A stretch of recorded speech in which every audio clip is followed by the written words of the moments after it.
Hello, आप सभी का स्वागत है फिर से एक नए वीडियो में। तो आज का वीडियो मोस्ट इम्पोर्टेंट होने वाला है। अगर आप लोग जो है बिहार एसटीईटी का एग्ज़ाम दिए हैं तो आप लोग देख लीजिए, यहाँ पर म्यूजिक सब्जेक्ट अगर आपका है तो बिहार एसटीईटी एग्ज़ाम 2025 का पेपर 1 का जो है आज हम क्वेश्चन कराने वाला है, जो कि इसमें 100 क्वेश्चन होंगे। ठीक है, जो कि म्यूजिक सब्जेक्ट यहाँ पर देख सकते हैं, कोड नंबर दिया गया है। और ये एग्ज़ाम 24/10/2025 को हुआ था और ये फर्स्ट शिफ्ट का जो है क्वेश्चन है। सेकेंड शिफ्ट का भी अपलोड कर दिया गया, उसको भी आप लोग ज़रूर से ज़रूर विजिट कर लीजिएगा। तो चलिए वीडियो शुरू करते हैं। वीडियो को एंड तक देखिएगा और कोई क्वेश्चन पे डाउट हो तो उसको ज़रूर से ज़रूर सर्च करके और बुक के माध्यम से मिला करके देखिएगा। और आप लोग अपील भी कर सकते हैं, आंसर की जारी हुआ है अभी, तो फिर उसमें जो है आप लोग का नंबर बढ़ घट सकता है। ठीक है, तो चलिए वीडियो को शुरू करते हैं। वीडियो को एंड तक ज़रूर से ज़रूर देखिएगा। ठीक है, तो ये रहा प्रथम प्रश्न, और जो कि 24/10/2025 को जो है एग्ज़ाम हुआ था। फर्स्ट शिफ्ट में टाइमिंग भी देख सकते हैं यहाँ पर। और ये जो ऑफिशियल आंसर की है, आप लोग ज़रूर से ज़रूर अपना मिला लीजिएगा एक बार जो है सर्च करके। ठीक है, तो यहाँ पर प्रथम प्रश्न पूछा गया था, पंडित राम नारायण किस वाद्य से संबंधित थे? तो सारंगी इनका जो है राइट आंसर है। तो देखिए इस पीडीएफ से ये लाभ मिलेगा, जैसे क्वेश्चन देखिए, आप गूगल सर्च किए और यहाँ पर ऑप्शन आपको वीडियो में दिख ही रहा है, उससे पता चल जाएगा जो क्वेश्चन सही है या गलत आंसर दिया गया है। ठीक है, चलिए उसके बाद नेक्स्ट प्रश्न देख लेते हैं। यहाँ पर पूछा गया था, नारद ने अपने समय के प्रचलित कितने राग तथा प्रत्येक की कितनी रागनियाँ मानी है? ठीक है, तो 6 राग तथा 6 रागनियाँ मानी है, याद रखिएगा। उसके बाद चलिए नेक्स्ट प्रश्न की ओर बढ़ते हैं। यहाँ पर पूछा गया है, भारत रत्न से सम्मानित कलाकार हैं। तो भारत रत्न जो होता है उससे सम्मानित कलाकार कौन है? तो पंडित रविशंकर जी भी हैं और उस्ताद बिस्मिल्लाह खान जी भी हैं। ठीक है, यानी कि 1 और 2 दोनों सही है। चलिए उसके बाद हम देखते हैं प्रथम प्रश्न, ये जो है चौथा प्रश्न, राग देशी का वादी और संवादी स्वर। तो देखिए यहाँ पर प और रे, किसी भी राग का जो है आपको वादी, संवादी, थाट और जाति ये सब पूछा ही पूछा जाता है। 100% आप लोग याद रखिएगा। ठीक है, तो सभी राग का जो है नाम, थाट, वादी स्वर, संवादी स्वर, ठीक है, आरोह अवरोह पकड़, ये सब याद रखिएगा। यही सब जो है क्वेश्चन स्टेट में पूछा जाता है। उसके बाद चलिए नेक्स्ट प्रश्न की ओर बढ़ते हैं। यहाँ पर ठुमरी में निम्नलिखित में से किसका प्रयोग नहीं होता है? तो ठुमरी में जो है किसका नोम तोम अलाप का जो है प्रयोग नहीं होता है। उसके बाद चलिए नेक्स्ट, और फटाफट जो है क्वेश्चन और आंसर हम देखते चलेंगे। ठीक है, आप लोग जरूर से जरूर मिला लीजिएगा, क्या आपने सही किया था, क्या आपने गलत किया था। रागपुड़िया के समप्राकृतिक राग कौन है? तो मारवा और सोहनी राइट आंसर हो जाएगा। ठीक है, घनवाद, यहाँ पर पूछा गया धनवाद है। ठीक है, धनवाद है, तो यहाँ पर जल तरंग जो है राइट आंसर हो जाता। उसके बाद चलिए नेक्स्ट, यहाँ पर पूछा गया, सितार के सबसे पुरानी रजा खानी गत की खोज करने वाले राजा रजा खान संबंधित है। तो पटना सिटी जो है राइट आंसर हो जाता। चलिए उसके बाद नेक्स्ट प्रश्न यहाँ पर पूछा गया, झप ताल में कितने विभाग होते हैं? तो ये जो है विभाग इसमें कितने होते हैं? 4 होते हैं। और देखिए ताल से रिलेटेड भी आपको 5 से 10% 100% मिलेंगे, इसलिए जो है आप लोग ताल को भी रट जाइएगा। ठीक है, जितना भी ताल है उसके मात्रा कितने हैं, विभाग कितने हैं, ये सब चीज़ पूछा जाता है। ठीक है, चलिए उसका नेक्स्ट प्रश्न यहाँ पर पूछा गया है, अनिबद्ध रूप से विस्तार किया जाता है। ठीक है, अनिबद्ध रूप से, तो यहाँ पर हिंदुस्तानी संगीत में राइट आंसर हो जाएगा। उसके बाद चलिए यहाँ पर पूछा गया है, हिंदुस्तानी स्वर शुद्ध ऋषभ कर्नाटकी किस स्वर से जो है मेल रखता है? तो ये जो है पंचश्रुति ऋषभ से मेल रखता है, याद रखिएगा। ठीक है, उसके बाद चलिए नेक्स्ट, और देखिए श्रुति कितना है? तो 22 श्रुति आप लोग को पता है। और इसका फॉर्मेट अगर देखा जाए तो कितना है? 4 3 2 4 4 3 2, इस तरीके से। जैसे सा का हो गया 4, उसके बाद रे का 3, उसके बाद ग का 2, प का 4, म का 4, ठीक है, ध का 3 हो गया और नी का 2 है। तो इस तरीके से जो है याद रखिएगा, ये जो है सेकेंड शिफ्ट में क्वेश्चन आया हुआ था। ओके, तो इससे भी क्वेश्चन बनते ही बनते हैं, इसलिए आप लोग अगर म्यूजिक का अध्ययन कर रहे हैं तो थ्योरी जरूर से जरूर स्ट्रॉन्ग रखिएगा। ये सब बहुत ही इजी माना जाता है प्रश्न, ठीक है। यहाँ पर पूछा गया दक्षिणी संगीत पद्धति में थाट को किस नाम से पुकारा जाता है। आप देखिए यहाँ पर दक्षिणी संगीति में पूछा गया, तो यहाँ पर मेल के नाम से पुकारा जाता है। ओके, उसके बाद चलिए नेक्स्ट, जो रचनाएं ताल में जो है बंधी ना होकर केवल स्वरबद्ध हो उसे क्या कहते हैं, तो अनिबद्ध गान कहते हैं, ठीक है। ये सब क्वेश्चन जो हम कराए हुए थे। उसके बाद चलिए नेक्स्ट, सोहनी भटिया भटियार और जो है ललितपुरिया किस थाट के राग हैं। अब देखिए ऊपर में बताए हैं आप सभी को, और यहाँ पर पूछा गया है, तो मारवा थाट याद रखिएगा। और थाट कितने हैं, तो 10 थाटों का जो है नाम जरूर से जरूर याद रखिएगा, ठीक है। और कौन में कौन कौन से स्वर लगते हैं ये भी याद रखना आवश्यक है। उसके बाद चलिए, कहरवा ताल में कितनी मात्रा होती है, तो कहरवा ताल में जो है 8 मात्रा होती है, क्लियर। उसके बाद चलिए यहाँ पर दरबारी कान्हड़ा का थाट क्या है। अब देखिए यहाँ पर पूछा गया ना दरबारी कान्हड़ा का थाट क्या है, तो असावरी थाट। तो देखिए जो भी क्वेश्चन आप लोग को हिंट दे रहे हैं बस वो सब याद रखिएगा, आप लोग का क्वालिफाइड आराम से कर जाएंगे, है ना। कहरवा ताल अभी जस्ट आपको बताएं, ताल याद रखिएगा और क्वेश्चन आगे मिल रहा है। उसके बाद देखिए यहाँ पर उत्तर भारतीय संगीत में कितने थाट का वर्णन है, तो 10 थाट का। अभी देखिए अभी तुरंत आपको ऊपर बोले थाट कितना होता है, 10 थाटों का नाम याद रखिएगा और यहाँ पर क्वेश्चन बन चुका है। तो ये सब होता है ना, आप लोग अगर सही तरीके से पढ़ेंगे तो एग्ज़ाम क्वालिफाइड करना कोई बड़ी चीज़ नहीं है, ठीक है। तो आराम से क्वालिफाइड कर सकते हैं, बीपीएससी भी क्वालिफाइड कर सकते हैं और जॉब प्राप्त कर सकते हैं, ठीक है। उसके बाद चलिए, राग हमीर किस थाट का राग है, तो ये जो है कल्याण थाट इसका राइट आंसर हो जाएगा। उसके बाद देखिए मूर्छना कितने प्रकार के होते हैं, तो मूर्छना जो है 4 प्रकार के होते हैं, ठीक है। और मूर्छना नाद नाद ये सबसे क्वेश्चन बनता ही बनता है। उसके बाद यहाँ पर देखिए, पंडित ओमकार नाथ ठाकुर का संबंध किस घराने से है, तो ग्वालियर घराना। तो देखिए घराना से भी रिलेटेड क्वेश्चन बनते हैं और ये आया हुआ है इसमें भी, और पेपर 1 का जो है सेकेंड शिफ्ट का भी क्वेश्चन में आया हुआ है, ठीक है। 2 क्वेश्चन उस तरीके के देखने को मिला था। चलिए उसका जौनपुरी राग किस जाति का है। अब देखिए यहाँ पर जाति का है पूछा गया, तो ऑर्डर संपूर्ण, ठीक है। संपूर्ण संपूर्ण मतलब 7 स्वर लग रहे हैं, ऑर्डर मतलब 6 और सौडम मतलब ऑर्डम मतलब जो है 5 स्वर होते हैं, और ये जो है सौडम में कितना लगता है, तो 6, ठीक है। तो इस तरीके से जो है आप लोग जरूर से जरूर याद रखिएगा, जाति भी पूछा जाता है और जैसे कि यहाँ पर पूछ लिया गया है, ठीक है। तो आप लोग तो आंसर की ऑफिशियल देख ही रहे हैं, जिससे कि आपको कोई दिक्कत नहीं हो तैयारी करने में, और एग्ज़ाम दिए तो मिलाने में, और कोई भी क्वेश्चन सर्च करके देखने में, ठीक है। जितना आप क्वेश्चन सर्च करेंगे उतना आपको क्वेश्चन याद होगा, ठीक है। यहाँ पर दादरा ताल में कितने विभाग होते हैं। अब देखिए यहाँ पर पूछ लिया गया विभाग, तो दादरा में कितने विभाग होते हैं, तो 2 विभाग होते हैं, वो भी कितने, तो 3 के विभाग होते हैं। याद रखिएगा आप सभी, मात्रा कितना होता है, तो 6 भी होता है, ठीक है। चलिए उसके बाद नेक्स्ट, यहाँ पर पूछा गया पंचश्री विंध्यवासिनी देवी किस भाषा में जो लोक गीत गाती थी, तो देखिए यहाँ पर भोजपुरी। अब पेपर 2 सेकेंड शिफ्ट में जो पूछा गया था उसमें कहाँ की थी ये पूछा गया था, और इसमें उसी क्वेश्चन का जो है सेम यहाँ पर भाषा में गाती थी ये पूछ लिया गया, तो भोजपुरी जो है राइट आंसर।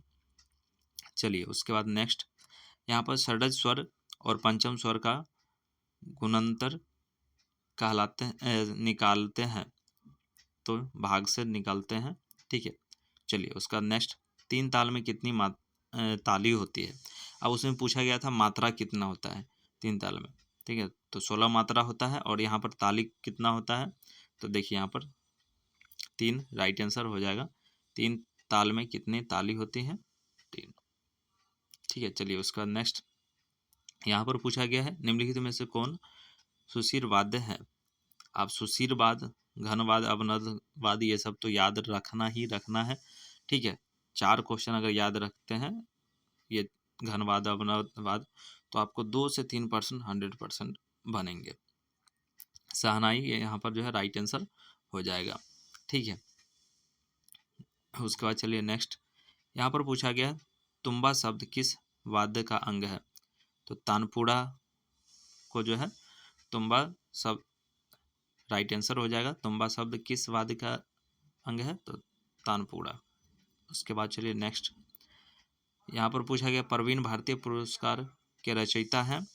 तो पंडित ओमकारनाथ ठाकुर राइट आंसर हो जाएगा। चलिए उसके बाद नेक्स्ट प्रश्न की ओर बढ़ते हैं। नाद के कितने प्रकार हैं? अब देखिए ऊपर में बोले थे और नीचे में पूछ लिया गया क्वेश्चन। नाद के कितने प्रकार हैं? तो 2 प्रकार होते हैं। कौन से? तो घनवाद, अथी हाथनाद, अनाहत नाद। ठीक है, चलिए उसके बाद नेक्स्ट यहाँ पर पूछा गया आप सभी का, यहाँ पर दिया गया स्वर ताना दारे, तादा रे, ओदानी, दीमा, तानो म का प्रयोग किस गायकी में जो किया जाता है? तो तराना में जो है किया जाता है। ठीक है, उसके बाद चलिए अचल स्वर माने जाते हैं। तो अचल स्वर आप लोग जानते होंगे, सा और प को जो है अचल स्वर माने जाते हैं। तो ये सब तो बहुत ही इजी प्रश्न था। देखते हैं इनका, इन्होंने जो है क्या ऑप्शन चूज किया था। देखिए इनका जो है डी ऑप्शन चूज किया है, यानी कि पढ़ने पर जो है थोड़ा ध्यान नहीं देते होंगे, इसलिए इनको जो है मिस्टेक हो गया है। क्योंकि ग म होता ही नहीं है, और ना ही म प, और ना ही सा म। तो इसमें जो है मिसिंग हो सकता था। सा म मारते तो समझते मिसिंग हो सकता है, क्योंकि म तीव्र भी होता है और शुद्ध भी होता है। ठीक है, और यहाँ पर सा प जो है अचल स्वर होता है, याद रखिएगा आप सभी, क्योंकि सा प दबा करके आप कोई भी गाना गा सकते हैं इसलिए। ठीक है, उसके बाद चलिए नेक्स्ट बिहार के लोक वाद्य नहीं है। ठीक है, तो पखावज जो है बिहार का लोक वाद्य नहीं है। ठीक है, उसके बाद चलिए नेक्स्ट ठुमरी गायकी के साथ कौन सा ताल वाद्य बजाए जाते हैं? ठीक है, तो एक कौन सा बजाया जाता है? तो तबला, याद रखिएगा। उसके बाद चलिए नेक्स्ट यहाँ पर पूछा गया एक सप्तक में शुद्ध स्वरों की संख्याएं कितनी है? तो आप लोग जानते होंगे एक सप्तक में शुद्ध स्वर की संख्या कितनी है? तो 7 शुद्ध स्वर होते हैं। ठीक है, और 5 जो है विकृत स्वर होते हैं। ठीक है, जिसे हम कोमल भी बोलते हैं, याद रखिएगा। और तीव्र स्वर एक होता है म। ओके, ये भी याद रखिए, कभी पूछ लिया जाएगा तीव्र स्वर क्या होता है, तो वहाँ पे ऑप्शन दे दीजिए सा म प, इस तरीके से, तो याद रखिएगा। तो चलिए इनका भी आंसर चेक कर लेते हैं। शुद्ध स्वर कितने होते हैं? आप लोग म्यूजिक सीखते हैं तो पता ही होगा। तो देख सकते हैं यहाँ पर सी ऑप्शन इनका राइट आंसर है। तो चलिए अच्छी बात है। उसके बाद चलते हैं नेक्स्ट प्रश्न की ओर। यहाँ पर पूछा गया है पंडित शिव कुमार शर्मा किस वाद्य के वादक थे? तो किस वाद्य के जो है क्या बजाते थे ये पूछा गया, तो संतूर राइट आंसर हो जाएगा। उसके बाद चलिए नेक्स्ट प्रश्न की ओर बढ़ते हैं। यहाँ पर पूछा गया है राग रागनी वर्गीकरण के कितने मत प्रमुख हैं? तो 4 प्रमुख हैं। चलिए नेक्स्ट प्रश्न की ओर बढ़ते हैं। इनमें से थाट का विशेषता को चुने। थाट के राग की जो है उत्पत्ति होती है, तो ये सही है। ठीक है, क्योंकि थाट गाया जाता है, ये नहीं होता है। थाट में रंजकता होनी चाहिए, थाट में आरोह अवरोह दोनों आवश्यक है, ये सब गलत है। ये राइट आंसर है, बिल्कुल सही है।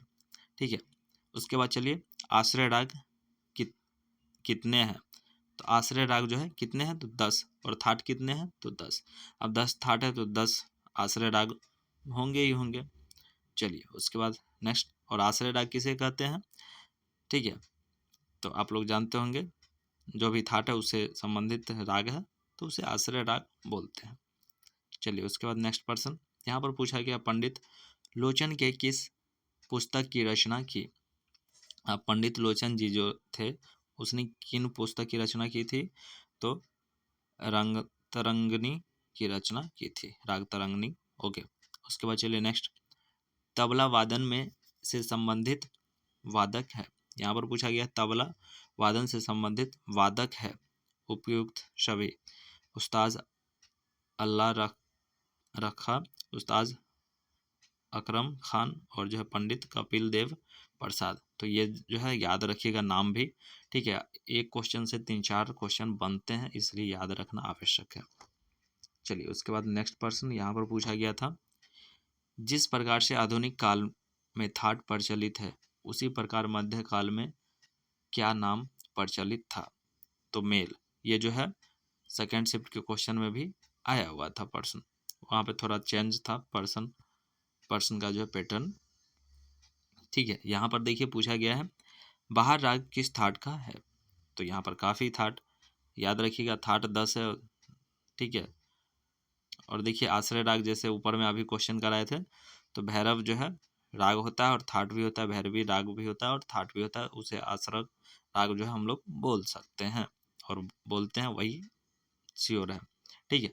उसके बाद चलिए नेक्स्ट यहाँ पर पूछा गया, यदि किसी ठेके की गति मध्य लय से जो है सवाई होती है तो उसे कहते हैं, तो जो है क्वारलय कहते हैं, ठीक है। यहाँ पर थोड़ा टाइपिंग मिस्टेक लग रहा है, चलिए कोई बात नहीं। नेक्स्ट कोर्स पर्सन देखते हैं, ग्वालियर घराने के संस्थापक गुलाम रसूल किस शहर से हैं? तो लखनऊ से राइट आंसर हो जाएगा। उसके बाद चलिए नेक्स्ट, पंडित कंठे महाराज किस वाद्य से संबंधित थे? तो तबला से जो है संबंधित थे। उसके बाद चलिए नेक्स्ट यहाँ पर पूछा गया है, छठ मैया के महिला फिल्म में जो है गायन किया है? तो छठ मैया के जो है महिला फिल्म में जो है गायन किया है, तो आप लोग जानते होंगे श्री विंध्यवासिनी देवी जी, ठीक है। उसके बाद चलिए नेक्स्ट यहाँ पर पूछा गया षडज एवं पंचम का गुणांतर है? तो 2:3 का याद रखिएगा आप सभी, ठीक है। उसके बाद चलिए नेक्स्ट यहाँ पर पूछा गया नाद किसे कहते हैं? अब देखिए बहुत ही आसान प्रश्न, नाद के प्रकार पूछे गए हैं, नाद के किसे कहते हैं? तो व्यवस्थित रूप से सुनाई देने वाली ध्वनि को नाद कहते हैं, यानी कि आप लोग जो ध्वनि सुनते हैं उसे नाद कहते हैं, ठीक है। चलिए उसके बाद नेक्स्ट प्रश्न की ओर बढ़ते हैं। यहाँ पर पूछा गया है तबला वादन के लिए बिहार का सर्वश्रेष्ठ कला पुरस्कार प्राप्त करने वाले कलाकार हैं? तो श्याम मोहन जो है doctor Shyam Mohan ji right answer हो जाता। चलिए निम्न में से लवनीय के गायन में परवीन थे? तो परवीन थे, तो ये जो है वेंकट राव जी जो है परवीन थे, ठीक है। उसके बाद चलिए नेक्स्ट, कव्वाली से मिलती जुलती गायकी है? कव्वाली से जो है मिलती जुलती गायकी क्या है? खमसा है, ठीक है। कव्वाली से मिलती जुलती गायकी क्या है? खमसा है। तबले में मैदान कहाँ होता है? तो तबले में मैदान कहाँ होता है आप लोग जानते होंगे, क्योंकि ऊपर होता है, ठीक है। अब यहाँ पर पूछा गया डुग्गी में, तो डुग्गी जो है बाएं को बोलते हैं, जो कि पेपर 2 में आया था, सॉरी पेपर 2 नहीं सेकेंड शिफ्ट में आया था। चलिए उसके बाद नेक्स्ट प्रश्न की ओर बढ़ते हैं। यहाँ पर पूछा गया जो रचनाएं ताल में बंधी हो उन्हें क्या कहते हैं? तो निबद्ध गान बोलते हैं, ओके। उसके बाद चलिए नेक्स्ट, राग छायानट किस थाट का राग है? तो कल्याण थाट इसका जो है राइट आंसर हो जाता। दरबारी कान्हा किस थाट का राग है? तो असावरी थाट का राग है। तो आप लोग को जैसा आप ऊपर बताएं वो उसी तरीके से क्वेश्चन देखने को मिल रहा है कि नहीं? तो इस तरीके से अगर प्रिपरेशन कीजिएगा, सभी राग का नाम याद रख लीजिए, थाट का नाम, गायन समय, वादन समय, तो 100% श्योर है जो आप लोग क्वालिफाइड कर जाएंगे, कोई बड़ा चीज़ नहीं है, ठीक है। लेकिन पढ़िएगा तब, नहीं पढ़िएगा तो उसका कोई विकल्प नहीं है, फिर तो आपका जो है बेकार है पढ़ाई। पंडित हरि प्रसाद चौरसिया किस वाद्य के वादक थे? तो बांसुरी के राइट आंसर हो जाएगा। उसके बाद चलिए नेक्स्ट प्रश्न, यहाँ पर पूछा गया हारमोनियम का आविष्कार सबसे पहले कहाँ हुआ था? तो हारमोनियम का आविष्कार जो सबसे पहले कहाँ हुआ था? तो पेरिस में। आप लोग अगर पढ़ते हैं म्यूजिक तो ये सब प्रश्न याद होने चाहिए, अपने नॉलेज के लिए, ठीक है। हारमोनियम का आविष्कार कहाँ हुआ था? तो पेरिस में। अपने नॉलेज के लिए ये सब पर्सन याद होना चाहिए 100%, ठीक है। कभी कोई पूछ सकता है, क्योंकि हारमोनियम से ही सब लोग सीखते हैं, बेसिक चीज़ें, ठीक है। उसके बाद चलिए नेक्स्ट पर्सन, लय के कितने प्रकार होते हैं? ठीक है, तो लय के प्रकार आप लोग जानते होंगे 3, और बहुत ही ये आसान प्रश्न है, ठीक है। द्रुत लय, मध्य लय, विलंबित लय, ठीक है। जैसे बोल सकते विलंबित लय, मध्य लय और द्रुत लय, यानी कि जैसे मंद सप्तक, मध्य सप्तक, ताड़ सप्तक, वैसा ही है, ठीक है। सप्तक कितने होते हैं ये भी पूछा जाता है कभी कभी। चलिए उसके बाद नेक्स्ट, यहाँ पर संगीतांजलि पुस्तक के रचना किसने की? तो ओमकारनाथ ठाकुर जी जो है किए थे, पंडित। उसके बाद नेक्स्ट, गज से बजने वाले वाद्य यंत्र किस श्रेणी में होंगे?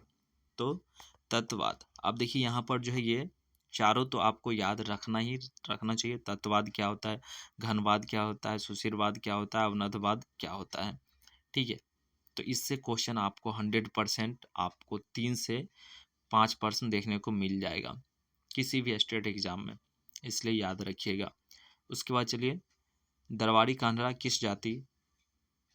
दरबारी कान्हड़ा की जाति क्या है? ठीक है, यहाँ पर सीधे जाति है पूछा गया है, कोई बात नहीं। तो संपूर्ण सौरभ है। संपूर्ण मतलब कितना होता है? 7 सात सातों स्वर लग रहे हैं, और सौरभ मतलब कितना होता है? तो 6, ठीक है। चलिए उसके बाद चलते हैं नेक्स्ट पर्सन की ओर। यहाँ पर पूछा गया है, विधवा विलाप नाटक रचना किसकी है? ठीक है, तो यहाँ पर जो है भिखारी ठाकुर जी की राइट आंसर हो जाएगा। विधवा विलाप नाटक रचना किसकी है? तो भिखारी ठाकुर जी की। चलिए उसके बाद नेक्स्ट पर्सन, चित्रा वीणा में कितने तार होते हैं? तो 7 तार होते हैं। उसके बाद चलिए नेक्स्ट, लोचन द्वारा रचित ग्रंथ का क्या नाम है?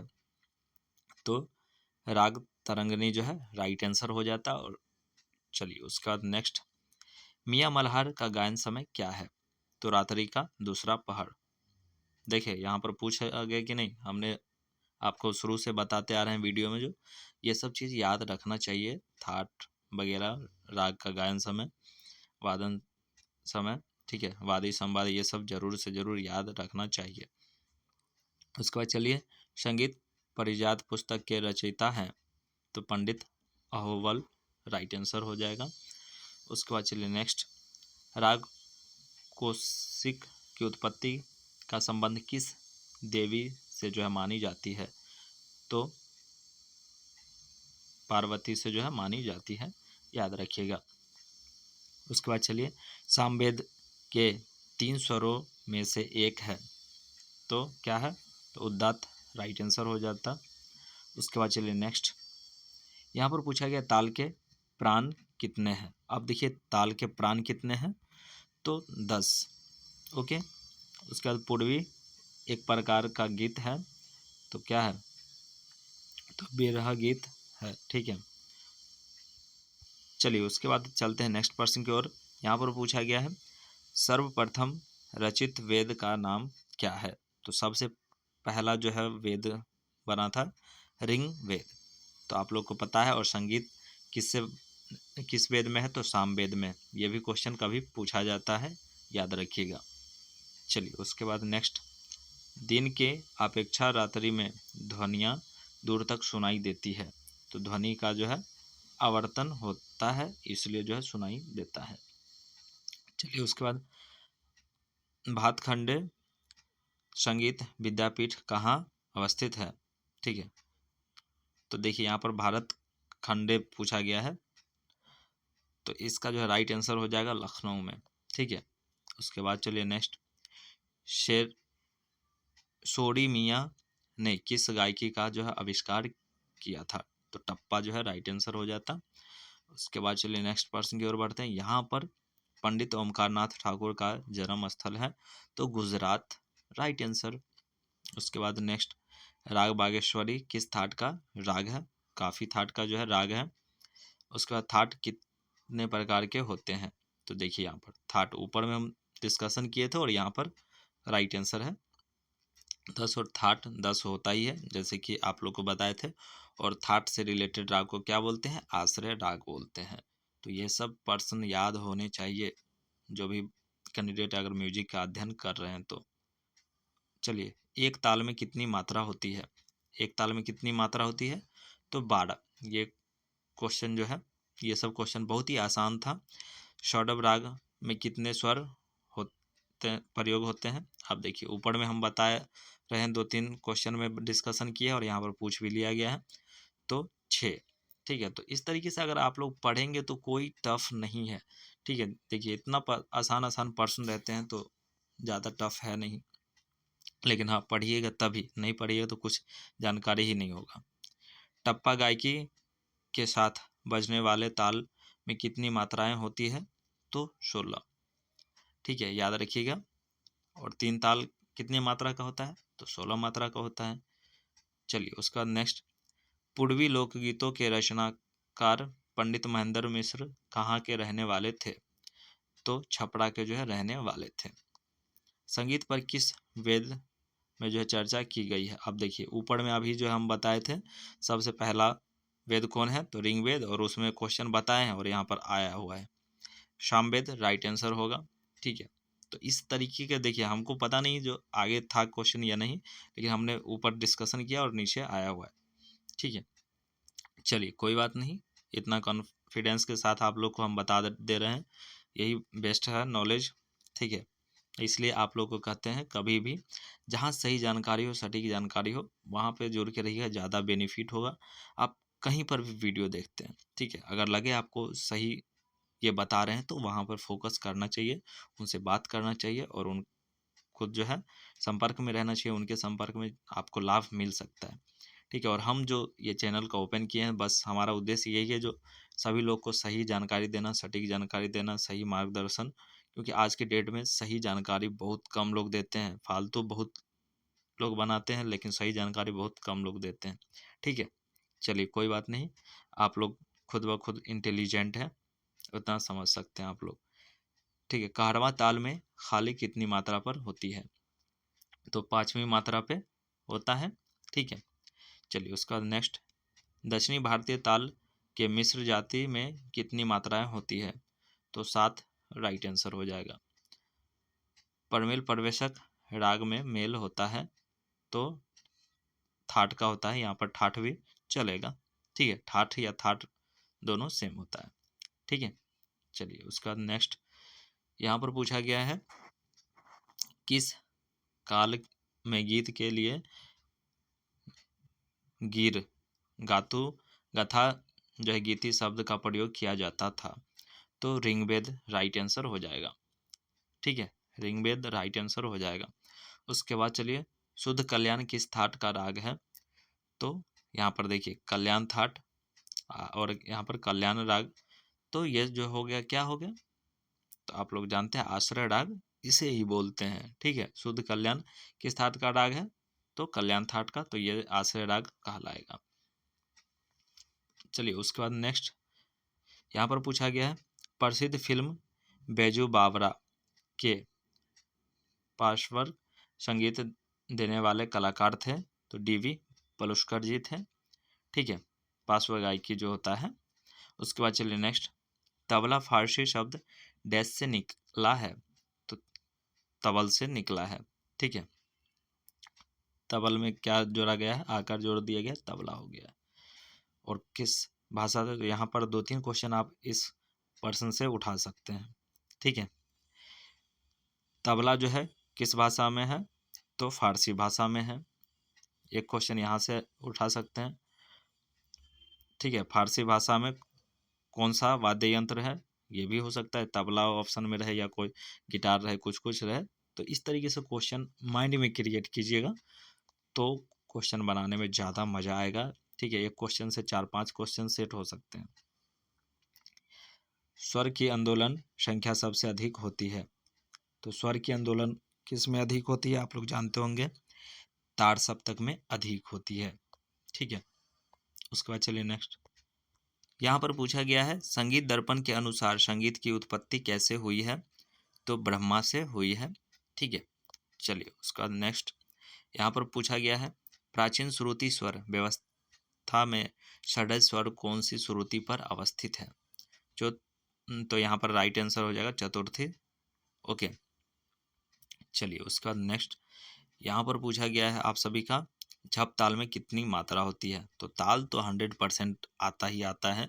2 से 5 क्वेश्चन 100% ये गारंटी के साथ हम बोल सकते हैं ताल से क्वेश्चन रहेगा ही रहेगा और रहता भी है। आप लोग अभी इस PDF को जो है ऊपर से वीडियो देखिएगा, एंड तक पता चल जाएगा। और वीडियो में क्या है एक बार देखिएगा ना तो याद अगर नहीं होता है तो 2 बार 3 बार रिपीट करके इस वीडियो को देखिए और ये जो है 100% गारंटी के साथ जो है याद हो जाएगा पर्सन, और ये सदा सदा के लिए आपके दिमाग में बैठ जाएगा। तो आपको कहीं भी किसी को बताने में समझाने में पर्सन बताने में हिचकिचाहट महसूस नहीं होगा। ठीक है, तो इसलिए याद रखना चाहिए कंठस्थ। ठीक है, झप ताल में कितनी मात्रा होती है, तो 7 होती है, याद रखिएगा। उसके बाद चलिए अभिनव राज मंजरी के लेखक कौन थे, तो पंडित नारायण भातखंडे राइट आंसर हो जाएगा।